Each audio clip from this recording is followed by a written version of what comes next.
नमस्कार दोस्तों, स्वागत है आप सभी का इसी नौकरी चैनल पे। फ्रेंड, इस वीडियो में हम स्टार्ट कर रहे हैं 1000 इंडियन पॉलिटी एमसीक्यू क्विज। तो फ्रेंड्स, ये है सेट वन। तो चलिए स्टार्ट करते हैं। तो भारतीय संविधान सभा का अध्यक्ष कौन थे? तो वो थे फ्रेंड डॉक्टर राजेंद्र प्रसाद, याद रखिएगा। सेकंड क्वेश्चन देख लेते हैं, शासन की एकात्मक पद्धति का लाभ है। तो क्या लाभ है? इसका जो सही आंसर है वो है दृढ़ राज्य। तीसरे क्वेश्चन देख लेते हैं, राजनीतिक समता पाई जाती है किसमें? तो ये पाई जाती है फ्रेंड्स सार्वभौमिक वयस्क मताधिकार में। चौथा क्वेश्चन देख लेते हैं, निम्नलिखित में से किस देश का अलिखित संविधान है? तो ये संविधान है फ्रेंड अलिखित, जिसका लिखा हुआ नहीं है संविधान, तो वो है यूके का, इंग्लैंड का। ठीक है, यूके के जो प्राइम मिनिस्टर हैं वो है बोरिस जॉनसन। पांचवा क्वेश्चन देख लेते हैं, धर्मनिरपेक्ष राज्य किसे कहते हैं? पांचवा क्वेश्चन, तो किसे कहते हैं जिस राज्य का कोई धर्म नहीं होता उसे कहते हैं धर्मनिरपेक्ष राज्य। छठा क्वेश्चन देख लेते हैं, भारतीय की संविधान सभा किसके कहने पर बुलाई गई थी?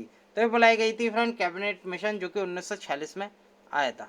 अगला क्वेश्चन देख लेते हैं, सातवां क्वेश्चन है, भारत की संविधान सभा का अध्यक्ष कौन थे? तो वो थे डॉक्टर राजेंद्र प्रसाद।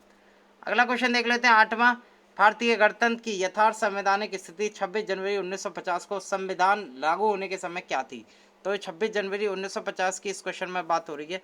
तो इसका जो सही आंसर है वो है फ्रेंड एक प्रभुत्व संपन्न प्रजातांत्रिक गणतंत्र। केवल इतना ही लिखा हुआ था 26 जनवरी 1950 को। अगला क्वेश्चन देख लेते हैं, नवा क्वेश्चन है फ्रेंड, भारत के संविधान की प्रस्तावना में निम्नलिखित में से वह कौन सा शब्द है जिसका समावेशन 42 में संशोधन अधिनियम 1976 के माध्यम से नहीं किया गया था? तो इसका जो सही आंसर है वो है गरिमा तथा निष्ठा।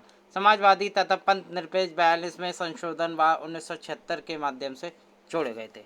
10वां क्वेश्चन देख लेते हैं फ्रेंड्स, संविधान के अंतर्गत भारतीय लोकतंत्र के आदर्शों को हम कहाँ देख सकते हैं? तो हम देख सकते हैं फ्रेंड प्रस्तावना में। यहाँ भारतीय लोकतंत्र के आदर्शों को हम देख सकते हैं। काफ़ी इंपॉर्टेंट क्वेश्चन, शादी करने का अधिकार किस अनुच्छेद में आता है? तो फ्रेंड आर्टिकल 21 में शादी करने का अधिकार आता है। अगला क्वेश्चन देख लेते हैं, संविधान की प्रस्तावना में भारत को क्या कहा गया है? तो इसका जो सही आंसर है वो है फ्रेंड्स डी ऑप्शन, सर्वसत्ताधारी समाजवादी धर्मनिरपेक्ष लोकतांत्रिक गणराज्य कहा जाता है। 13वां क्वेश्चन देख लेते हैं फ्रेंड्स, संविधान की प्रस्तावना ये कहते हैं प्रिम्बल में भारत को निम्नलिखित में से किस रूप से घोषित किया गया है? तो इसका जो सही आंसर है वो है फ्रेंड एक प्रभुत्व सत्ता संपन्न समाजवादी पंथ निरपेक्ष लोकतांत्रिक गणराज्य। 14वां क्वेश्चन देख लेते हैं, संविधान बनाते समय निम्नलिखित में से कौन सा आदर्श प्रस्तावना में शामिल नहीं किया गया था? तो ये नहीं किया गया था फ्रेंड्स समाजवादी। ठीक है, ये 1976 में जोड़ा गया था समाजवादी, जैसे मैंने बताया था अभी पिछले क्वेश्चन में। 15वां क्वेश्चन देख लेते हैं फ्रेंड, भारत में संविधान में संघीय शब्द का प्रयोग कहाँ पर हुआ है? तो संघीय शब्द का जो प्रयोग है वो संविधान में अभी तक नहीं हुआ, या संविधान में कहीं तक, या फेडरल कह दे, फेडरल का यूज़ कहीं नहीं हुआ संविधान में। 16वां देख लेते हैं क्वेश्चन, भारतीय संविधान की प्रस्तावना में निम्नलिखित में से किस अभिव्यक्ति का प्रयोग नहीं किया गया है? तो किसका प्रयोग नहीं किया गया है? ये किया गया है फ्रेंड्स संघीय, फेडरल का यूज़ संविधान में कहीं नहीं किया गया है। ठीक है, अगला क्वेश्चन देख लेते हैं 17वां, संविधान में सम्मिश्रित या संयोजित भारत का वर्णन निम्नलिखित में से किस प्रकार किया गया है?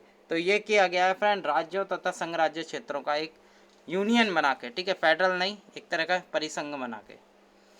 18वां क्वेश्चन देख लेते हैं, एसएससी एमटीएस में पूछा गया है, अब तक भारत के संविधान की उद्देशिका में कितनी बार संशोधन किया जा सका है? फ्रेंड उद्देशिका यानी कि प्रेम्बल में कितनी बार संशोधन किया गया है? तो ये किया गया है फ्रेंड्स एक बार।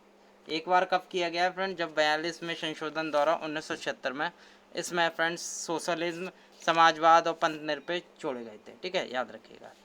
19वां क्वेश्चन देख लेते हैं, भारतीय संविधान के अनुच्छेद 1 में यह घोषणा की गई है कि इंडिया अर्थात भारत किसका संघ है? तो इसका जो सही आंसर है वो है फ्रेंड ए, राज्यों का संघ है।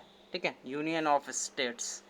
20वां क्वेश्चन देख लेते हैं, हमारे संविधान की प्रस्तावना में उल्लेख नहीं है। तो किसका उल्लेख नहीं है फ्रेंड्स?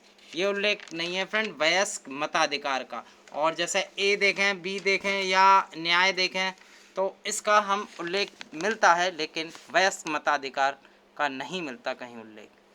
21वां क्वेश्चन देख लेते हैं, संविधान के निर्माताओं के मनोभाव और आदर्श प्रतिबिंब होते हैं। तो किस में होते हैं फ्रेंड्स? इसका जो सही आंसर है वो है फ्रेंड्स 21 का उद्देश्य काम है, ठीक है। जो प्रिम्बल होता है उसी में ये होते हैं।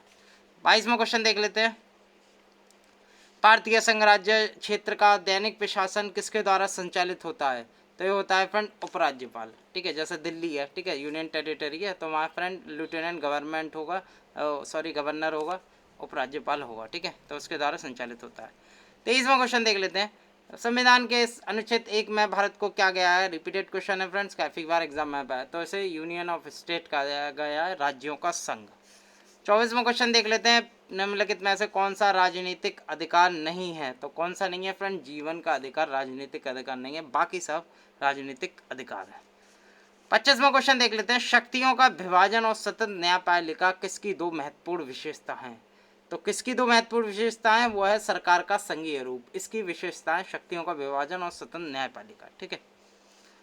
26वां देख लेते हैं। निम्नलिखित में से किस सन में भारतीय नागरिकों के मौलिक कर्तव्य संविधान में जोड़े गए थे? तो कब जोड़े गए थे फ्रेंड? ये जोड़े गए थे 1976 में। मौलिक कर्तव्य या कहते हैं फंडामेंटल ड्यूटीज, ठीक है। कौन बनी थी फ्रेंड्स? एक कमेटी बनी थी, स्वर्ण कमेटी, ठीक है, और इन्हीं की वजह से जो फंडामेंटल ड्यूटी है वो जोड़ी गई थी। 27वां क्वेश्चन देख लेते हैं। भारत में अभी जो यूनियन टेरिटरी है, संघ राज्य क्षेत्र कितने हैं फ्रेंड? ये क्वेश्चन मैं आप पे छोड़ता हूँ, और मैं पिछली वीडियो में कई बार बता चुका हूँ, तो अगर आप मेरी वीडियो देख रहे हैं तो ये जो 27वां क्वेश्चन है इसका आंसर बताइए। यूनियन टेरिटरी भारत में अभी कितनी है? 5, 9, 8, 7, तो मुझे आंसर कमेंट करिए।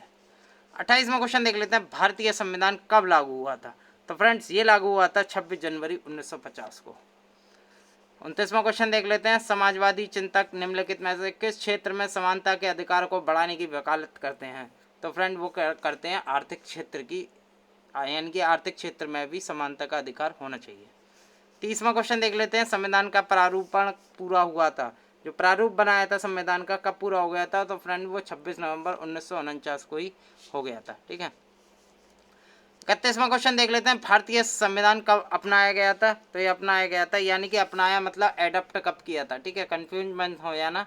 वो जो 26 जनवरी 1950 है उसको तो लागू किया गया था, एडप्ट किया गया था 26 नवंबर 1949 को, ठीक है, याद रखना। 35वां क्वेश्चन देख लेते हैं। वह कौन सा देश है जहाँ जनमत संग्रह तथा उपक्रम कराया जाता है? तो फ्रेंड कहाँ किया जाता है? ये किया जाता है फ्रेंड स्विट्जरलैंड में, ठीक है, याद रखिएगा, काफ़ी इंपॉर्टेंट क्वेश्चन है फ्रेंड्स। अगला क्वेश्चन देख लेते हैं। हमारे संवैधानिक इतिहास में 26 नवंबर 1949 को एक महत्वपूर्ण दिन है, क्योंकि इस दिन क्या हुआ था? तो इस दिन हुआ था फ्रेंड संविधान का अंगीकार किया गया था, एडप्ट किया गया था। 34वां क्वेश्चन देख लेते हैं। भारत में वैध प्रभुसत्ता निहित है किस में? तो किस में निहित है फ्रेंड्स? ये निहित है संविधान में, ठीक है, कॉन्स्टिट्यूशन ही सबसे ऊपर पद होता है। 35वां क्वेश्चन देख लेते हैं। समग्र रूप से भारतीय संविधान लागू हुआ, तो कब हुआ था? लागू की बात आ गई तो 26 जनवरी 1950 को भारतीय संविधान लागू हो गया। भारत की विदेश नीति से संबंध आर्टिकल है, ठीक है, विदेश जाने का अधिकार किस आर्टिकल में आता है? तो फ्रेंड आर्टिकल 51 में, यानी कि अनुच्छेद 51 में आता है। 37वां क्वेश्चन देख लेते हैं। भारत का राष्ट्रपति किसकी नियुक्ति नहीं करता या नियुक्ति नहीं करता? चार ऑप्शन आपके सामने। तो फ्रेंड उपराष्ट्रपति की नियुक्ति नहीं करता, ये फ्रेंड राज्यसभा के उसमें से ही चुना जाता है, मेंबरों में से, वोटिंग से। 38वां क्वेश्चन देख लेते हैं। भारत की संविधान सभा का संवैधानिक सलाहकार कौन था? तो संवैधानिक सलाहकार कौन थे? वो थे सर BN राव, ठीक है, ये भारतीय संविधान सभा के सलाहकार थे। 39वां क्वेश्चन देख लेते हैं। भारतीय संविधान सभा की संघीय शक्ति समिति के अध्यक्ष कौन थे?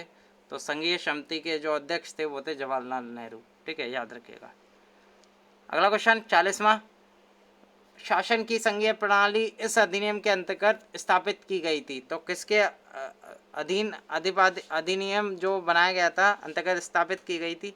तो वो थी friend government of India act 1935, ठीक है, याद रखिएगा। 40वां क्वेश्चन देख लेते हैं। निम्न में से किस देश में लोग संविधान का संशोधन करने में भाग लेते हैं, यानी कि किस देश में? तो किस देश में भाग लेते हैं? जैसे कि मैंने अभी बताया जनमत संग्रह कहाँ होता है, तो वो स्विट्जरलैंड में होता है, तो स्विट्जरलैंड में ही जो संविधान का संशोधन होता है तो उसमें जो वहाँ के निवासी हैं वो भाग लेते हैं। 42वां क्वेश्चन देख लेते हैं। भारत के संविधान सभा का गठित करने का आधार क्या था? तो किसके आधार पर हुए थे? मैं बता चुका हूँ इसी शुरू के क्वेश्चनों में। तो फ्रेंड कैबिनेट मिशन प्लान आया था 1946 में, उसी के संतुष्टि के आधार पर संविधान सभा का गठित का आधार बना। 43वां क्वेश्चन देख लेते हैं फ्रेंड्स। स्वतंत्रता प्राप्ति के बाद भारत सरकार ने निज़ाम के हैदराबाद राज्य को निम्नलिखित में से किस कार्रवाई द्वारा अधिकार में ले लिया? तो किस अधिकार में ले लिया फ्रेंड्स, क्या करा था वहाँ? काफ़ी बार एग्जाम में पूछा गया था। सैनिक कार्रवाई के द्वारा जो हैदराबाद राज्य उसे मिला लिया भारत में। 44वां क्वेश्चन देख लेते हैं। भारत का संविधान अपना प्राधिकार किससे प्राप्त करता है?